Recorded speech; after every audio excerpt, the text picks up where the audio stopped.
मानता हूँ कि जब ईवीएम से भी जो चीजें बाहर निकल कर आएंगी वो भी उसी भावना को अभिव्यक्त करेगा। इसलिए जो 400 सीटों पे कितनी सीटें जीतेंगी मैं बड़ी इसका खबर इस वक्त आकलन आपको है बता रहे कि सरगुजा से भारतीय जनता पार्टी आगे चल रही है।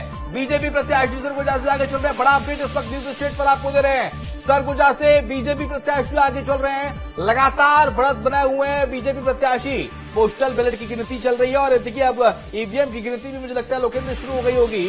और सरगुजा से भारतीय जनता पार्टी के जो प्रत्याशी हैं वो आगे चल रहे हैं, लगातार बढ़त बनाए हुए हैं और कांग्रेस प्रत्याशी पीछे नजर आ रहे हैं। तो छत्तीसगढ़ की सभी 11 सीटों पर काउंटिंग शुरू हो गई है और बेमित्रा से भारतीय जनता पार्टी के प्रत्याशी लोकेंद्र आगे चल रहे हैं। सरगुजा और बेमित्रा दो महत्वपूर्ण सीट हैं, यहां से बीजेपी आगे चल रही है। बीजेपी बढ़त बनाए हुए है और देखिए ऊपर भी नजर बनाए रखिए, केवल 4 सीट दूर रह गई है। 268 तक एनडीए का गठबंधन पहुंच चुका है।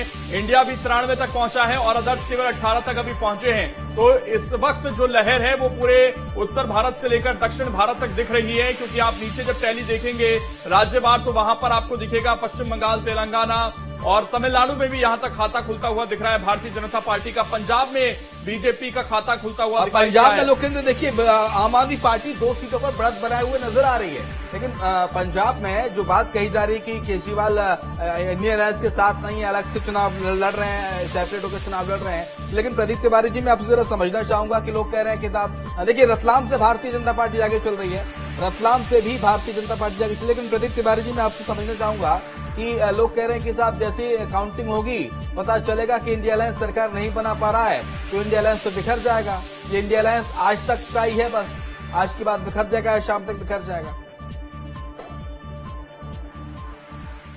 तिवारी जी बिखरा हुआ था।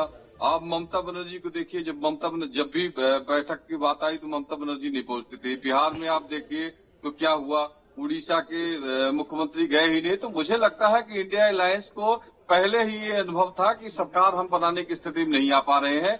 ये जरूर था कि ये जब जो पूर्वी क्षेत्र है, चाहे वो बिहार, झारखंड, पश्चिम बंगाल, इन पे इनको आशा थी कि यहाँ से हमको अच्छी सीटें मिल जाएंगी।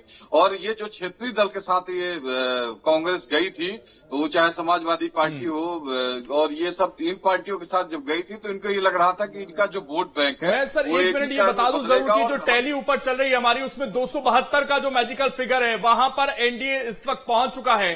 तो ये बहुत बड़ी खबर इस वक्त सामने